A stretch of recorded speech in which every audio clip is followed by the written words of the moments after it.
You're not hard to win over. You're easy to control. And yeah, that stings the ego, I know.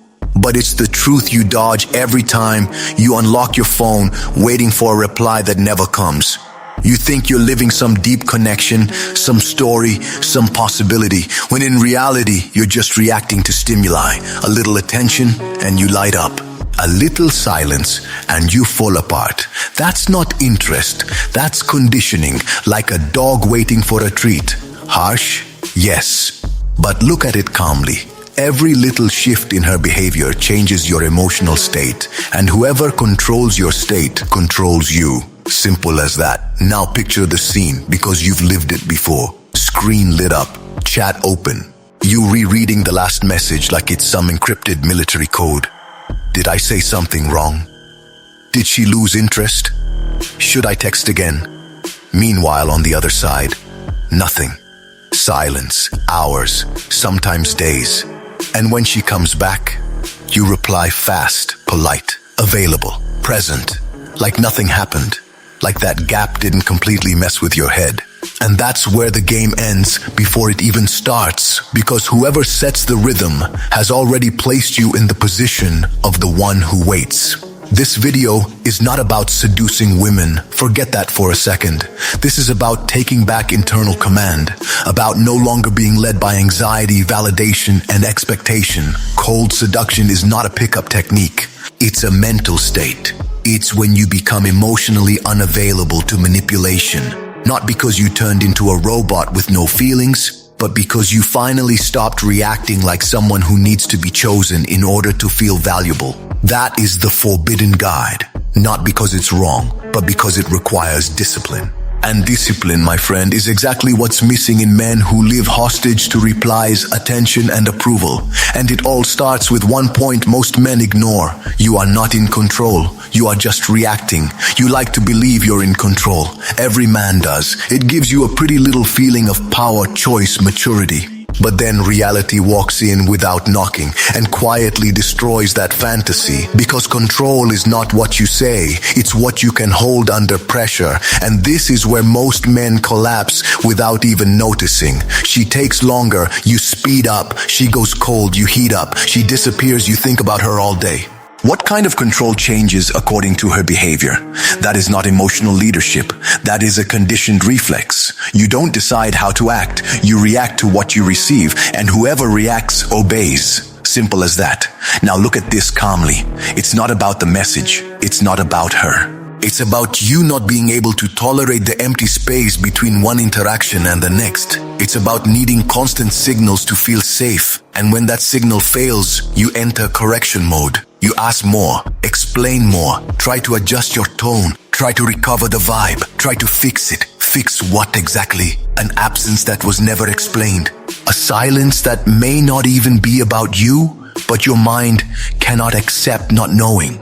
And that's when the circus begins. A man trying to control the outside because he cannot control the inside. And this is where most men hand themselves over without realizing it. Because the game was never about what she does. It's about how much you lose your center because of it. A man in control does not change direction because of someone else's emotional weather. He observes first, processes after, decides last, in that order. Everything else is impulse disguised as interest. You think you're participating in a dynamic, but in practice you are being led by it, by her timing, her mood, her reply, her absence. And the funniest part? You still call that connection, when in reality, it's mild dependency slowly evolving into something uglier. But admitting that is uncomfortable, because it breaks the character. That secure, calm, in-control guy disappears when you realize you were only reacting better than other men, not actually leading. And once you truly understand that, the next step becomes even more uncomfortable, because not reacting sounds simple until you try it. Now comes the part everyone thinks they understand until they actually have to apply it. Not reacting does not mean staying silent while angry. It does not mean ignoring someone with a bitter face. It does not mean disappearing hoping the other person misses you. That is still reaction, just quieter and just as predictable. The man who truly doesn't react is not fighting the impulse. He simply does not move because of it. Sounds like a detail. It's not, because when you need to hold back your response, you're still attached to the stimulus. You're just delaying obedience. And a man who has to constantly restrain himself is not in control. He is just trying to look like he is. Now look at this calmly. She changes her tone. You notice, but you don't rush. She takes longer. You see it, but you don't invent a story. She provokes. You understand, but you don't enter the trap. That is not theatrical coldness. That is stability. It is the kind of posture that gives no leverage to emotional games. And this is where the discomfort starts to tighten, because the average man needs to react in order to relieve the tension inside him. He replies to calm himself down. He explains so he doesn't feel misunderstood.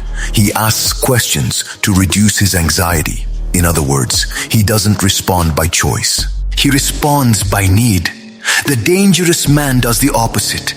He can handle the silence, handle the uncertainty, handle the space, because he does not need to solve everything immediately. He has no emotional urgency. And that changes the entire dynamic, because whoever doesn't react cannot be led. Whoever doesn't anticipate doesn't give away control. Whoever doesn't show urgency doesn't become a target for testing. The irony is simple. The more you rush to show interest, the more predictable you become. And predictability is perfect ground for control. But when you don't react on impulse, something happens. The rhythm breaks, the pattern fails, and whoever was used to leading you suddenly doesn't understand you anymore. But then comes the next classic mistake. The guy learns not to react, but he remains way too available, and then none of it matters. This is where most men give themselves away with a smile on their face, thinking they're doing the right thing. You reply fast. You're always there, always available, always with time, always with energy, always ready. Sounds like a good quality, right? Wrong. That's emotional clearance sale behavior. Presence, my friend, is currency, and you are handing it out like free samples. The average man believes that the more present he is, the more valued he will become. So he replies instantly, starts conversations, carries the whole interaction alone, keeps constant contact, avoids disappearing, avoids silence, avoids anything that might cool things down. The result? He becomes routine. And routine doesn't create desire, it creates comfort. And comfort does not sustain interest for very long. Now look at the contrast. The dangerous man is not always available, not because he's playing games, but because he has a life that does not orbit around that interaction. He replies when he can, not when anxiety gives the order. He talks with presence, but not with urgency. He shows up, but he doesn't occupy every empty space, and that changes everything. Because when your presence is too constant, it loses weight. When it is scarce and well-placed, it gains value. This is not childish absence, it is access management. And here comes the uncomfortable part. You are not being undervalued because something is missing in you. You are being undervalued because you are too easy to access. Simple as that. You became predictable. Always there. Always ready. Always accessible. And the human brain does not respect what is guaranteed. It tolerates it. Now hold on to this. Whoever is always available is not a priority. He is a convenience option. Harsh? Yes, but real. And this is where the game begins to turn. Because when you understand the value of your presence, you notice another grotesque mistake you had been making without realizing it. Talking too much. This is where a man tries to look mature and only exposes insecurity with prettier vocabulary. He explains why he took long, explains what he meant, explains what he felt, explains what he didn't mean, explains things nobody even asked. A full-blown emotional press conference for someone who never requested an interview. Now tell me, does a man who is certain of his own value need to justify himself that much? No. A man who explains himself too much is trying to control the other person's perception. He wants to be understood at all costs, wants to avoid judgment, wants to avoid rejection, wants to make sure his image stays clean. But through all that effort, he delivers exactly the opposite: insecurity. The dangerous man does not spend his life putting out emotional fires with long paragraphs. He does not chase forced understanding. He says what is necessary, and he stands on what he said. If the other person misunderstood, he decides whether it's worth correcting. If it's not worth it, he moves on. Simple. And this is where most men freeze, because they cannot stand being misunderstood. They need to clarify, need to align, need to adjust, as if every interaction were a contract that had to be approved. But this constant need for clarity kills all tension, kills mystery, kills respect. Because whoever keeps begging to be understood is still asking permission to exist. Now watch the opposite effect. When you speak less, explain less, justify less, your words begin to carry more weight. The other side pays attention, analyzes, tries to understand, and then something shifts. You leave the position of the man trying to prove himself and enter the position of the man being observed. But that creates a side effect few men are ready to handle. You become less predictable, and predictability up until now was the only place where you felt safe. Not anymore. And that is exactly where something is born that many men try to fake, but few can actually sustain. Mystery. Real mystery is not that little act you see everywhere. Cryptic phrases, vague replies, calculated disappearing. That is not mystery. That is insecurity, trying to look interesting. And anyone with the slightest perception can smell it from a mile away. Real mystery is born when you are not trying to be decoded. You have a routine, direction, things happening, and you simply don't feel the need to narrate everything, explain everything, show everything. You are not hiding. You just don't hand yourself over for free. And that changes the game in a way that bothers people. Because when she does not have total access, predictability, or an easy read, she starts filling in the blanks, starts thinking more, analyzing more, trying to understand, and that's when her mind begins working for you. Now look at the classic mistake. The guy tries to create mystery by hiding information, playing games, replying weirdly, forcing silence. But inside, he is begging to be noticed. Result: inconsistency. And inconsistency destroys any image of strength. The dangerous man does not create mystery. He sustains a life that naturally cannot be fully accessed. He is not available all the time, does not answer everything, does not explain everything, does not share everything, not because he wants to manipulate, but because he does not need to. And that creates tension, because human beings try to control what they understand. And when they don't understand, they try even harder. But here comes a delicate point. Mystery without internal control is just smoke. Pretty on the outside, empty on the inside. And that is why the next rule separates the man who pretends from the man who sustains, mastering your own desire. This is where the game stops being technical and becomes internal. And that is exactly why almost nobody gets past this point. Because as long as you do not master your own desire, you are guided by it like a well-trained animal. You see, you get involved, and boom, your logic disappears, your discipline weakens, your posture starts negotiating, all because of a feeling. And the funniest part, you call that connection. No, most of the time, it's just lack of control with a nice story placed on top. Now look at the pattern. She shows interest, you get excited. She flirts, you speed up. She gives you an opening, you already start projecting a whole scenario.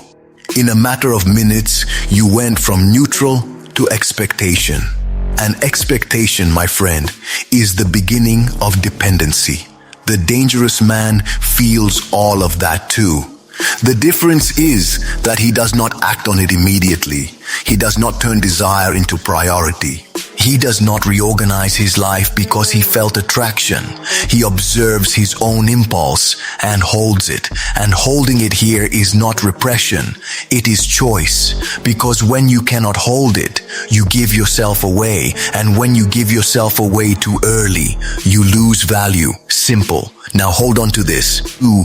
Desire is one of the most efficient forms of emotional control that exists. The other side doesn't even need to make much effort. All you need is to feel strongly enough. And there you go, moving all by yourself. And this is where many men fool themselves beautifully. They think they are being won over, when in reality, they are simply being led by their own hunger. You don't need to be controlled by someone else when you're already out of control inside. And when you learn to master that, something truly changes. You stop chasing, stop anticipating, stop offering yourself. And then, for the first time, you become capable of doing something the average man avoids at all costs, setting boundaries without having to announce them. This is where the pretty speech dies and real posture begins. Because talking about boundaries is easy. Sustaining them when it costs you something is the hard part.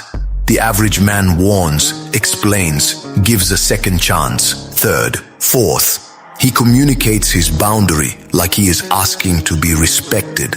And deep down, he hopes the other side cooperates. Expensive naivety. Respect is not born from what you say. It is born from what you refuse to tolerate. The dangerous man does not make announcements. He makes adjustments. If the behavior changes, his response changes. If respect drops, access decreases. If the pattern lowers, he leaves. No meeting, no drama. No long text full of, "I just wanted to clarify something." He simply does not stay where it no longer makes sense. And that carries weight. Because when you talk too much and do too little, you teach people that your boundary is flexible, that it can be negotiated, tested, ignored, and then resumed as if nothing happened.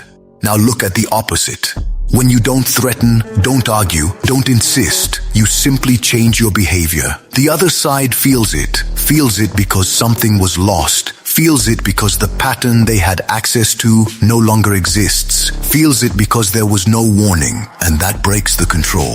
But here comes the point that separates a man from a boy. You need to be willing to sustain the consequence, and the consequence many times is losing, and that is exactly where most men freeze. Here is the point that separates those who understand from those who only pretend they understand, because as long as you are afraid to lose, you are already being controlled. It's not her, it's not the situation, it's your fear. Fear of losing attention, fear of losing connection, fear of losing opportunity, fear of losing that good feeling you can't even explain properly. But that has already become mild dependency, and that is where you negotiate everything. You accept what you shouldn't, tolerate what bothers you, adapt to what makes no sense, all so you don't risk losing. Now tell me, what kind of control requires you to shrink yourself in order to keep something?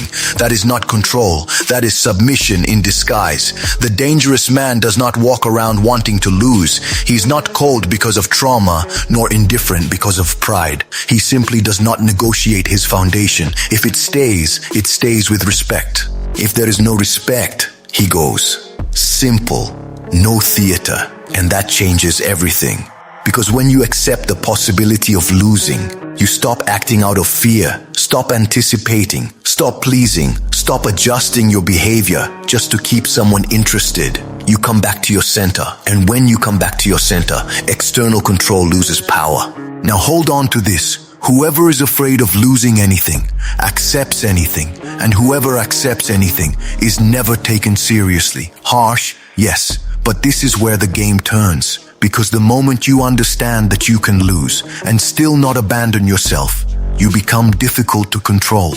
Not because you became cold, but because you stopped being dependent. And when that happens, the final piece clicks into place. You stop wanting to be chosen. This is the point where the entire game collapses, or finally starts making sense.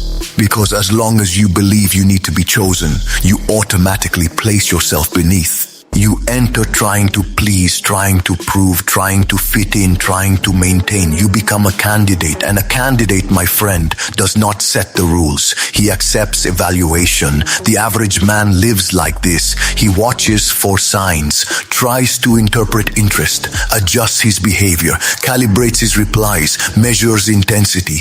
All of that to avoid making a mistake, to avoid losing, to be accepted.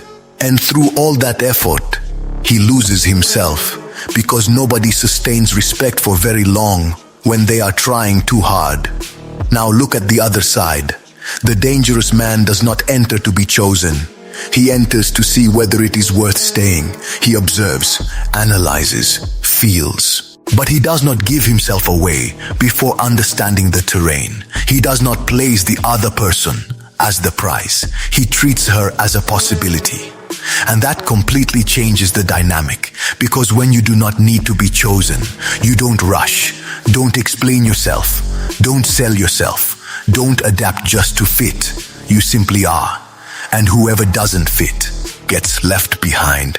No drama, no speech, no attempt to convince. Now hold on to this. The moment you stop wanting to be chosen is the moment you become harder to replace, because you are no longer competing. You are filtering, and a man who filters does not beg. But that bothers people a lot, because most people were conditioned to seek validation, to want approval, to measure their value by someone else's response. And when you step out of that pattern, you break expectation, and whoever cannot predict you, cannot control you.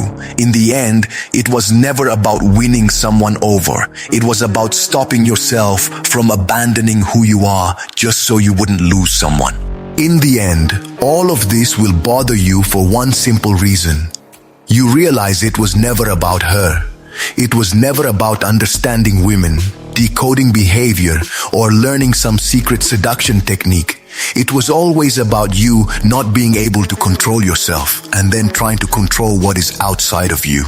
The average man loses the game before it begins because he enters needing to win, needing a reply, needing attention, needing to feel like he is on the right path, and any little variation breaks him. The dangerous man does not play at that level. He does not need to defeat anyone because he is no longer fighting himself. He does not react to relieve anxiety. He does not explain himself to be accepted. He does not offer himself just to be remembered. He does not adapt just to avoid being lost. He observes, chooses, and withdraws when necessary, quietly. And that is what scares people, because whoever does not need cannot be controlled. Now pay attention to this, because this is the final point that separates a clear-minded man from a hostage. When you stop needing, you stop negotiating. And when you stop negotiating, your presence stops being cheap. Comment, I don't react anymore.